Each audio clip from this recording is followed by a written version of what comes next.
വിവരങ്ങളുമായി ജൈനമ്മ വധക്കേസിലെ നിർണായക വിവരങ്ങൾ പുറത്തുവിട്ട ന്യൂസ് 18. കേസിലെ നിർണായക സാക്ഷിയായ ഓട്ടോ ഡ്രൈവർ മനോജിന്റെ വെളിപ്പെടുത്തലാണ് ന്യൂസ് 18 പുറത്തുവിടുന്നത്. ജൈനമ്മ കൊല്ലപ്പെട്ടുവെന്ന് അന്വേഷണ സംഘം കരുതുന്ന ദിവസം പള്ളിപ്പുറത്തെ വീട്ടിലെത്തിയ ഏക സാക്ഷിയാണ് മനോജ്. സെബാസ്റ്റ്യന്റെ ആവശ്യപ്രകാരം മദ്യവുമായാണ് വീട്ടിലെത്തിയത്. സെബാസ്റ്റ്യൻ ജൈനമ്മയുടെ സ്വർണ്ണമാല പണയം വെച്ചതും തന്റെ പേരിലാണെന്ന് മനോജ് സമ്മതിക്കുന്നു. പിന്നീട് വിൽപ്പന നടത്താനും സഹായിച്ചു. 2024 ഡിസംബർ 23-ന് മനോജ് സെബാസ്റ്റ്യന്റെ വീട്ടിലെത്തിയപ്പോൾ ജൈനമ്മയുടെ മൃതദേഹം അകത്തുണ്ടായിരുന്നു എന്നാണ് അന്വേഷണ സംഘത്തിന്റെ നിഗമനം. കൊലപാതക വിവരം താൻ അറിഞ്ഞിരുന്നില്ലെന്നും അന്ന് വൈകിട്ട് 4 മണി മുതൽ രാത്രി വരെ വൈകി ഏറ്റുമാനൂരിലെ വീട്ടിലേക്ക് പണയം വെച്ച പണം ഉപയോഗിച്ച് വാങ്ങിയ ഫ്രിഡ്ജുമായി സെബാസ്റ്റ്യൻ എത്തും വരെയും താൻ കൂടെ ഉണ്ടായിരുന്നുവെന്നും മനോജ് സ്ഥിരീകരിക്കുന്നു. News 18 big exclusive.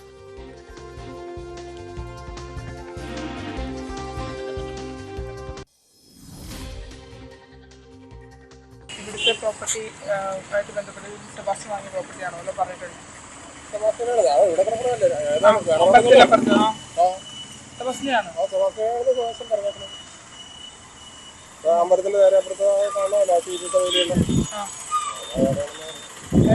ഇവിടെ ലാസ്റ്റ് ഞാൻ ചോദിക്കട്ടെ, ജൈനമ്മ കേസിനകത്ത് ആകപ്പാട് അന്നത്തെ ആ സ്പോട്ടിൽ വന്നിട്ടുള്ള ആളെ കേട്ട മാത്രമാണല്ലോ. അയാൾ എന്തെങ്കിലും പറഞ്ഞിട്ടാണോ?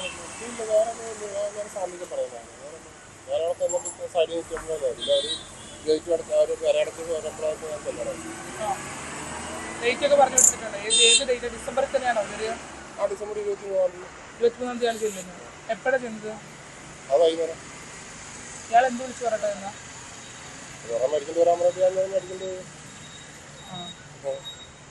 കുപ്പി അടിച്ചോണ്ട് നിങ്ങൾ എന്നിട്ട് വീട്ടിൽ കയറ്റി വന്നു നിങ്ങളെ?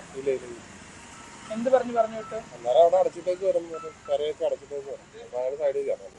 തേങ്ങ വിടാൻ നോക്കുന്നു പറഞ്ഞു. അന്നേരം അത് പോയി ഞാൻ തിരിച്ചു അടിച്ച് വണ്ടി കയറി പോരും. വണ്ടി കയറി പോന്നു.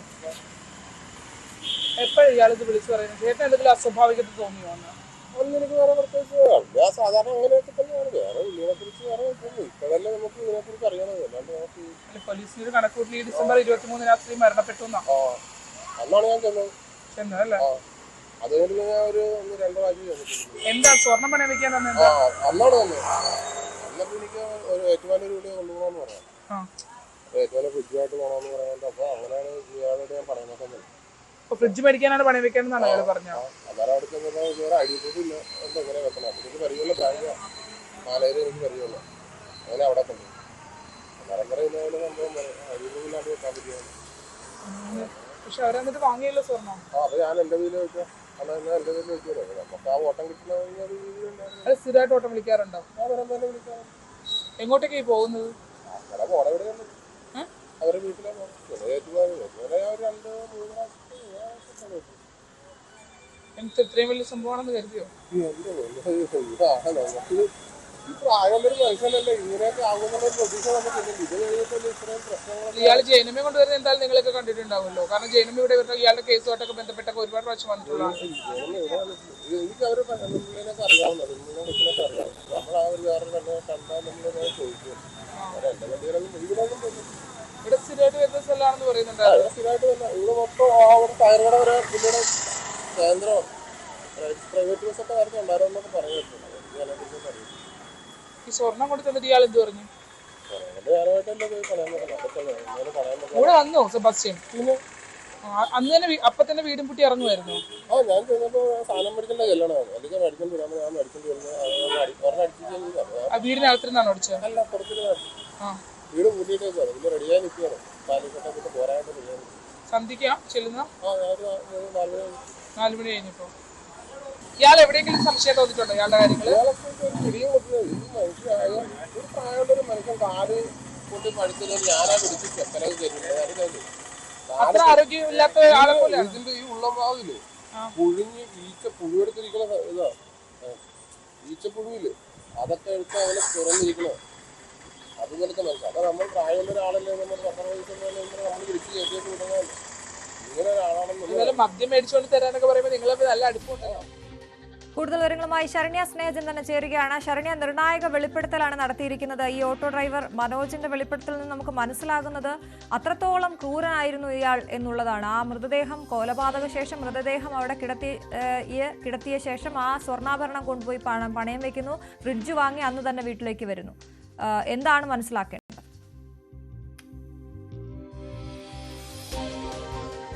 അശ്വതി, ജയനമ്മ കൊലക്കേസിലെ നിർണായകമായ വെളിപ്പെടുത്തലാണ് മനോജിലൂടെ പുറത്തേക്ക് വരുന്നത്. അന്വേഷണ സംഘം മനോജിനെ നേരത്തെ തന്നെ ചോദ്യം ചെയ്തിരുന്നു. ഈ കേസിൽ, അതായത് ജയനമ്മ, ഏറ്റുമാനൂർ സ്വദേശിയായ ജയനമ്മ കൊല്ലപ്പെട്ട കേസിലെ മുഖ്യ സാക്ഷിയാണ് മനോജ് എന്നുള്ളതാണ്. മനോജ് പറയുന്നത് അന്വേഷണ സംഘത്തിന് മുന്നിൽ അയാൾ നൽകിയ വിവരങ്ങളാണ്. കഴിഞ്ഞ ദിവസം, അതായത് ഈ കഴിഞ്ഞ ഡിസംബർ 23-നാണ്, അതായത് 2024 ഡിസംബർ 23-നാണ് ജയനമ്മ കൊല്ലപ്പെട്ടതായി അന്വേഷണ സംഘം കരുതുന്നത്. ആ ദിവസം സെബാസ്റ്റ്യന്റെ പള്ളിപ്പുറത്തെ, നമുക്കറിയാം നേരത്തെ തന്നെ മൃതദേഹാവശിഷ്ടങ്ങൾ കണ്ടെത്തിയ പള്ളിപ്പുറത്തെ വീട്ടിലെത്തിയ വ്യക്തി കൂടിയാണ് മനോജ് എന്നുള്ളതാണ്. അതുകൊണ്ട് തന്നെ മനോജിന്റെ വാക്കുകൾ വളരെ പ്രധാനപ്പെട്ടതുമാണ് ഈ കേസിൽ. മനോജ് അന്ന് 4 മണിയോടുകൂടി മനോജിനെ ചേർത്തലയിലെ ഓട്ടോ സ്റ്റാൻഡിൽ നിന്നും സെബാസ്റ്റ്യൻ വിളിച്ചു വരുത്തുന്നു. അവിടെ എത്തി മദ്യം വാങ്ങിക്കൊണ്ട് വരാനാണ് നിർദ്ദേശം നൽകുന്നത്. 4 മണിയോടെ പള്ളിപ്പുറത്തെ വീട്ടിൽ താൻ എത്തി എന്നുള്ളതാണ്. ഈ 2024 ഡിസംബർ 23 ജയനമ്മ 3 മണിക്ക് മുമ്പായി കൊല്ലപ്പെട്ടിട്ടുണ്ട് എന്നുള്ളതാണ് അന്വേഷണ സംഘത്തിന്റെ നിഗമനം. അങ്ങനെയാണെങ്കിൽ മനോജ് പള്ളിപ്പുറത്തെ വീട്ടിലെത്തുമ്പോൾ ആ മൃതദേഹം ആ വീടിനകത്തുണ്ടായിരുന്നു എന്നുള്ളത് തന്നെയാണ് അന്വേഷണ സംഘം, അത്തരത്തിൽ തന്നെയാണ് അന്വേഷണ സംഘം കരുതുന്നത്. പക്ഷേ അങ്ങനെ മനോജ് ഈ മൃതദേഹം കണ്ടതായിട്ടുള്ള യാതൊരുവിധ കാര്യങ്ങളും അന്വേഷണ സംഘത്തോട് പങ്കുവച്ചിട്ടില്ല. മനോജ് നമ്മളോടും പറഞ്ഞത് അത് തന്നെയാണ്. താൻ ഇങ്ങനൊരു കൊലപാതകം നടന്നു എന്നുള്ള വിവരം സംബന്ധിച്ച് തനിക്ക് യാതൊന്നും അറിയില്ല.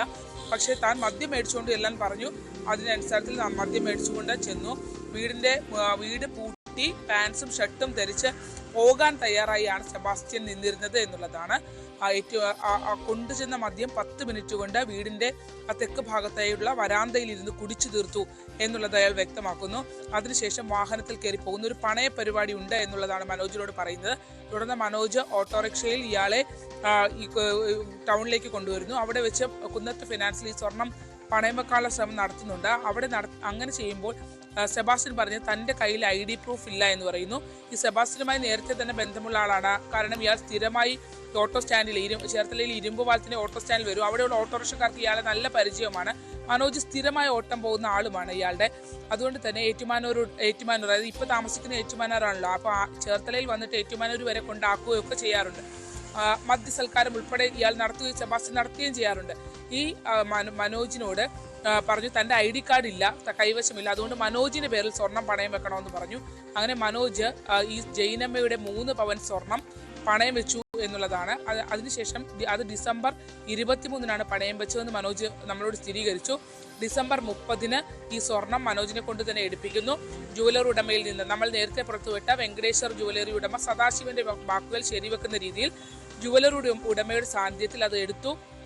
ഈ വെങ്കടേശ്വർ ജുവലറിയിൽ ഇത് വിറ്റു എന്നുള്ള സ്ഥിരീകരണം കൂടി നടത്തുന്നു.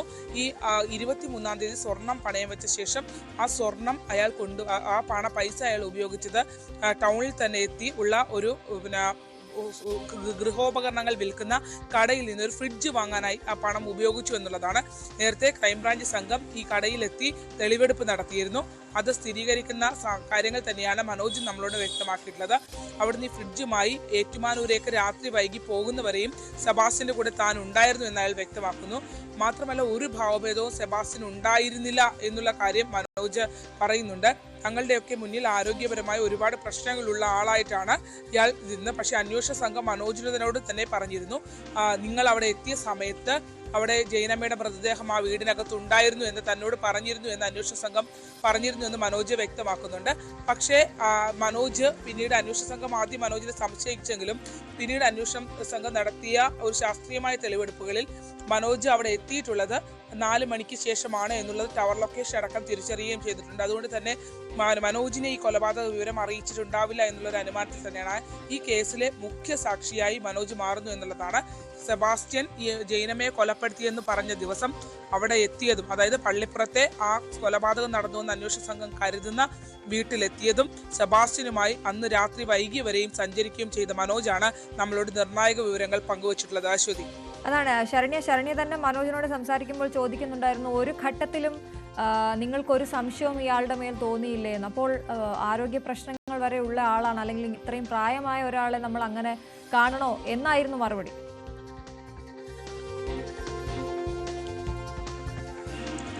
അതിക്രൂരനായ വ്യക്തിയാണ് എന്നുള്ളതാണ് അന്വേഷണ സംഘത്തിന്റെ കണക്കുകൂട്ട്.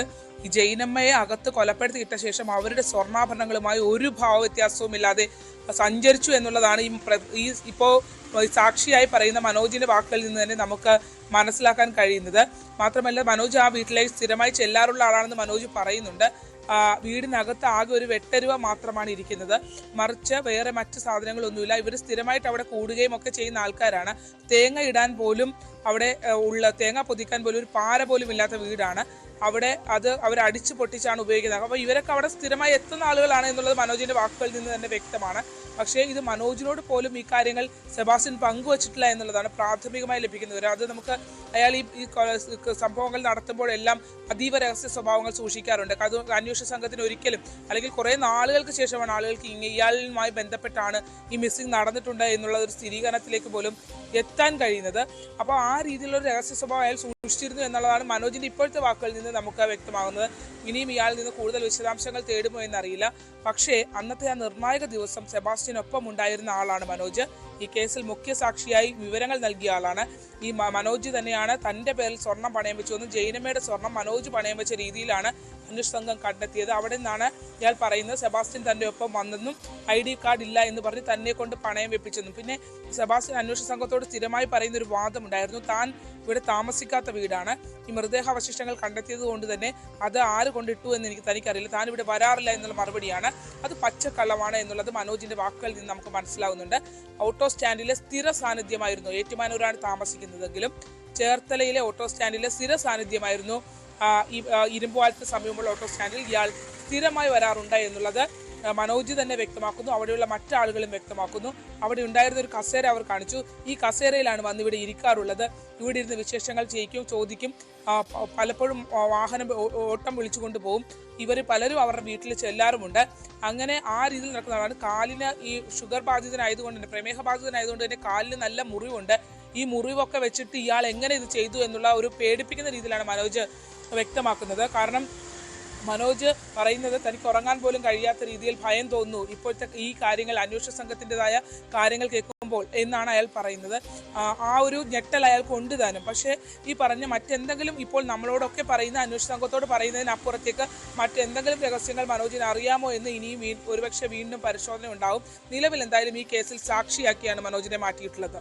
ശരി ശരൺ, എന്തായാലും അതിക്രൂരനാണ് സെബാസ്റ്റ്യൻ എന്നുള്ളതിന് കൂടുതൽ തെളിവുകൾ പുറത്തു വന്നുകൊണ്ടിരിക്കുന്നു. ഇപ്പോൾ ആ സമയത്ത് ആ വീട്ടിൽ അന്നെത്തിയ മനോജ്, ഓട്ടോ ഡ്രൈവർ മനോജാണ് ഇപ്പോൾ ന്യൂസ് 8നോട് ഇത്രയും കാര്യങ്ങൾ വെളിപ്പെടുത്തിയിരിക്കുന്നത്. ശരണ്യ സ്നേഹജനാണ് വിശദവിവരങ്ങൾ നൽകിയത്.